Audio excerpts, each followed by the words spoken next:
Hey, what's going on, Cancers? Butch here. I am going to do you one week read. It is a general read, so it may not resonate with everyone. It is for your sun, moon, rising, and your Venus. For all you cross watchers, roles can be reversed. Always feel free to comment down below. With all that being said, let's get it. Universe, what message do we have for Cancers? What do we have coming in for Cancers?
All right, Cancers. So first thing I see, Cancers, this is someone I feel like you already know, someone you had a connection with, but I feel like there's been some time between this. I feel like this is not someone, it is someone from your past that I feel like hasn't really ever let you go, and I don't feel like you ever really let them go. I get this feeling that you're waiting for this person to come back, because you felt like what you had was real with this person.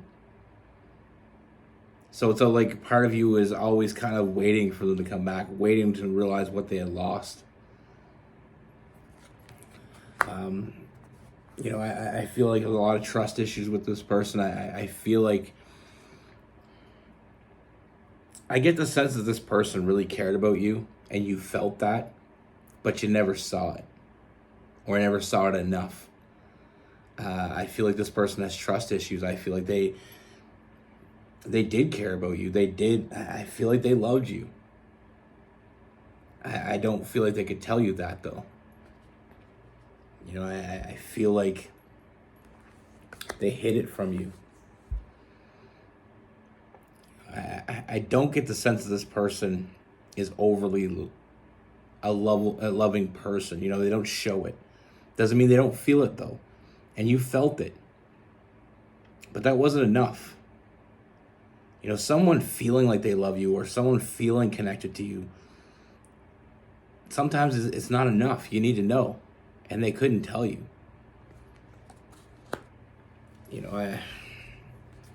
This person looked too much into negatives instead of positives. And I feel like they kind of shut you out, and it became more and more apparent that's what they were doing. That looking at the negatives or the positives, that anxiety, that late nights, not being able to sleep. This person had it all. They had this internal struggle. They wanted to tell you, but they were afraid. They were afraid because I feel like like I said, I don't feel this person having this type of connection with someone ever before, and it scared the shit out of them because they weren't used to it. They weren't used to having someone that cared. They weren't used to having someone that was there for them. It was a foreign feeling to them, so they, instead of embracing it, they pushed it away.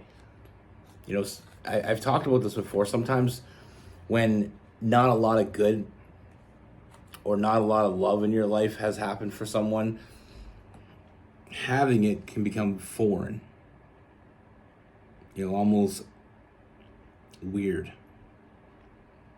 And knowing what to do with that sometimes can be the hardest thing. Now, we're not just here talking about the past. We're going to move on to what's happening now. And what I do see happening is I feel like this person, yeah, I feel like you were hurt, but I feel like they hurt them. They were hurt as well, but they hurt themselves. You know, they pushed this away. It was self-sabotaging. You know, they didn't know how to tell you how they felt, so instead, they just pushed you further and further away. But the current energy with this person is this person still thinks about you and only you. You know, I feel like, yes, their imagination got the best of them. You know, they couldn't see what was right there, but now they're seeing it. They still think about you and only you. They still know exactly what they want. The only difference is they're seeing things in a completely different perspective with that hangman. You know, this person is feeling alone, and they don't have to be. There was a connection with you that hasn't gone away. Even if they try to push it away, it still hasn't gone away. You know, and I feel like this has caused a huge transformation in this person. I mean, we have the Death card, this huge transformation. You know, they're still not sure where this is going. But they are sure that they want to know. They are sure that they have a connection with you that they've never had with anyone else. And they are sure that they want you in their life. And they don't want you to go away. They don't want to push you away. You know, so I feel like this person is letting that go. We have the Devil card, letting go of what no longer serves them. And I feel like with the Eight of Pentacles, this person's going to show up and put in the work. They don't know where it's going, but they are going to show up. I mean, they know where they want it to go. I mean, I feel like with this person, they're not even sure if you're going to forgive them. Or if you're even going to, if you even still want them. But they know that the one thing that they know more than anything else is they need to know. You know, like I said, I mean, I see a lot of big changes. We've seen that huge transformation. We got the Six of Swords, big changes for this person. I feel like instead of pushing this away, they're going to embrace it because they have a connection with you they never felt with anyone else, and it's a deep connection. They knew it before. They still know it now. I mean, sometimes people push us away because it seems like the easiest thing to do. But when you have a true connection with someone, that's never going to be easy. You know, that connection never really goes away. And that's what I say when I see that it's almost like you knew they'd be back because the connection was too much to walk away from. You know, this person had to see what was life. You know, they had to learn. They had to see what life was like. They made a poor choice and they had to live with it. And they did. They struggled with it. They struggled with life without you. And that's why, like I said, I see this person opening up communication with you and being very open as they possibly can be with that Eight of Swords in reverse. You know, that self-imposed prison, they're breaking free of that. You know, like I said with the Devil card, letting go of what isn't doing them any good. Sometimes our self-preservation that we think is self-preservation is actually hurting us. You know, we think we're doing the best thing in walking away sometimes, and sometimes we need to learn that hard lesson. And I feel like they've learned that hard lesson. You know, this person is coming back to communicate with you, and like I said, I feel like they're going to be very open in that. You know, with that Eight of Swords communicating that, or the Eight of Wands communicating, the Eight of Swords in reverse, very open. You know, not leaving anything to chance. They're looking for, I mean, they want you back.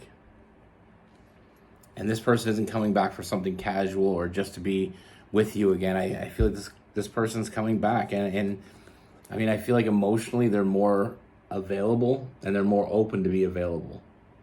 So I'm not saying this person's going to come back and first day you're going to be super emotional. But I feel like they're feeling more strength in it. You know, and I feel like the more they open up, the more comfortable they feel, the more they are going to open up. You know, and we have the Hierophant. You know, so I feel like this person wants a committed future with you. They want to commit to you.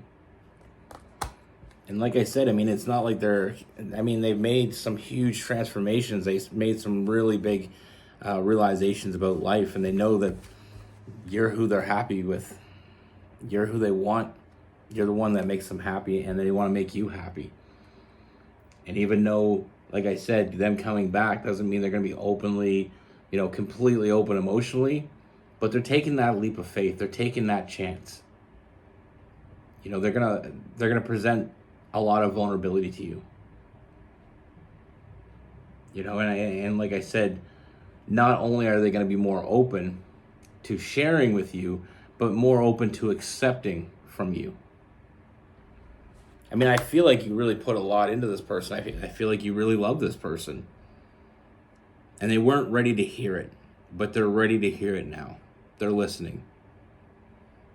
They're communicating and they're listening. And that's a big step forward. And like I said, they're coming back not with the intention of just getting back to where you were or getting you back just to be the same thing. I mean, this person knows what life is like without you. And they don't want that. They miss you. They love you. And they want you back in their life. Permanently. And like I said, not overly emotional. I don't feel like that is going to change overnight, but it is something that they're open to now that they weren't necessarily open to before. I feel like they weren't really emotionally available, or at least they didn't show it. But they've had time to see things differently. They've had time to come to terms with things. Like I said, they're not even sure if you'll accept them back. But they are sure that they have to try. Like I said, with the Eight of Pentacles, putting in the work, showing up, doing everything they can to make this right. Because they feel bonded to you. Honestly, I feel like this is not something new for this person. I feel like in the past they pushed other people away, but with the difference between other people and you is they couldn't push you away. I mean, it's obvious here that this person can't let you go.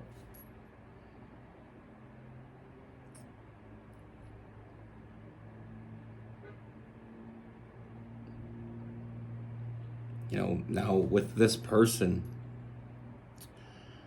we have Pisces, we have Scorpio, and we have Cancer. We have Capricorn,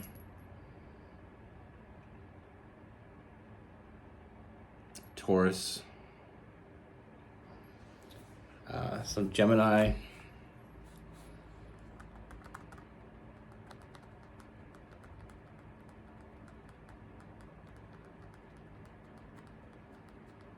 Aries, and Leo.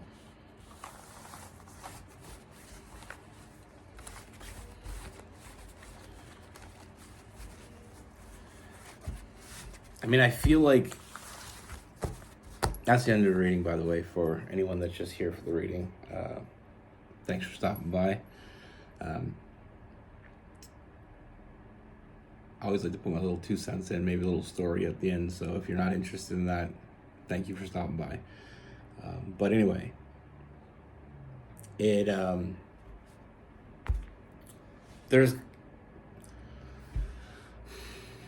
I feel like we all have our demons and we all have our insecurities and we all have different things about us. And I think that only the right person coming into the life can help that.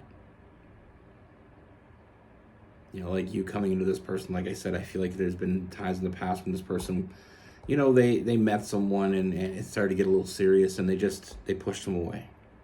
But with you, they couldn't push you far enough away that they kept getting drawn back to you. And that's something that's real. I feel like you knew that, and I feel like that's why part of you knew that they'd be back. You knew this wasn't over. And I think in anything in our life, with me and my partner, and I know some people don't like, some people can actually commented they don't like hearing about me and my partner, but that's my life experience. We both met each other. We both had trust issues. We both tried to push each other away, and neither one of us went. That's when it became real. When you try to intentionally, we had trust issues with everybody. But when we both realized neither one of us are getting pushed away, it brought us closer together. And I know that's not what everybody wants to hear. You don't want to hear that we have to be pushed away in order to find ourselves. But, for instance, a good friend of mine, she was in an abusive relationship. And she had a hard time trusting men again. Incredibly hard. She dated this one guy. For a few years, she was single. She couldn't date anybody. She was just completely done with men. Then she dated this guy, and they got in an argument one time, and he raised his voice, and she was done with him. She was like, no, I seen aggression. And, so she was single again for another little while, and she got with another guy, and, she told me that he's assertive, very assertive. Not aggressive, but assertive, like just very stands his ground. And she said, I worry that he's going to be like that. I'm like, there's a lot of men that do a lot of bad things. And once you see that, it's hard to see it differently. But there's also a lot of men that do the right thing. And a man that is assertive is a lot different than a man that's aggressive. Someone that's willing to stand their ground and someone that's there to protect you. That's the type of man she wanted. And the guy that had abused her, he was very much an aggressor. Always trying to pick fights, always just not a nice person. But the point is sometimes we have someone that does something to us that even after we're over that person, that still holds us back. What they did to us still holds us back. If you were cheated on, you were abused, neglected, whatever. That residual pain can last long after the pain of any feelings you had toward that person. Like she said, after they broke up, it wasn't long that she got over it. She didn't even think about him anymore. But what he did to her still echoed through her mind. So she still was always afraid of meeting a new man and him doing the same thing. And I'm like, you can't let fear hold you back, because if you let fear hold you back, it will. And you'll never move forward. And I'm like, I'm not saying that you do anything that makes you uncomfortable, but I'm like, with the guy that did that to you, was there red flags? And she said there was. He was aggressive, he put her down, he pushed her a few times, and then it got worse and worse and worse. And I said, well, then just don't collect red flags. If you get with a new guy, don't rush. Take your time. Don't collect red flags. If you start seeing red flags, go away. But don't make red flags either. And I think she took my advice. I'm not going to take credit for it, because she is in a relationship now that she's been in for a few years. And, it seems to be going good for her. And I'm really happy for her, because she is a good person and she just had a bad run. But that isn't just, like I said, it's not just about abuse. Sometimes somebody could cheat on you, and then you have trust issues. Whether or not, you may no longer care about that person, but years down the road, if you still have trust issues that are affecting your relationships, you're giving that person that hurt you power to keep hurting you. And that's all she did with him. She gave him the power, and she had to take it back. And I'm not trying to defend this person that you're dealing with. I'm just saying sometimes the wounds underneath the skin are really hard to see. And if they're not willing to show you, it could be impossible. You know, sometimes we have scars that everybody can see, and sometimes we have scars that no one sees. But like I said, I feel like meeting the right person. There's that one person that's gonna, like with the guy that she got with and she's still with now, she said that when she got with him, he was, you know, she said that it took her time to trust. You know, she never wanted to be a victim again. But she said she did what, you know, she took it slow. She said, I didn't collect red flags, but I didn't make any either. And she said, it's been going really well. She said, I don't see any aggressive signs with him. He's not, you know, he doesn't verbally abuse me or physically abuse me or show me anything like that. He's never aggressive or controlling. And I feel like she said, I feel like as we go on, I feel more and more open again. I feel more and more trusting again. And I'm like, it's going to take time. There's no quick fix for someone that's gotten hurt. There's not. But the right person will take the time. The right person will understand. Anyway, my long ass story. Be good. Take care. Stay safe.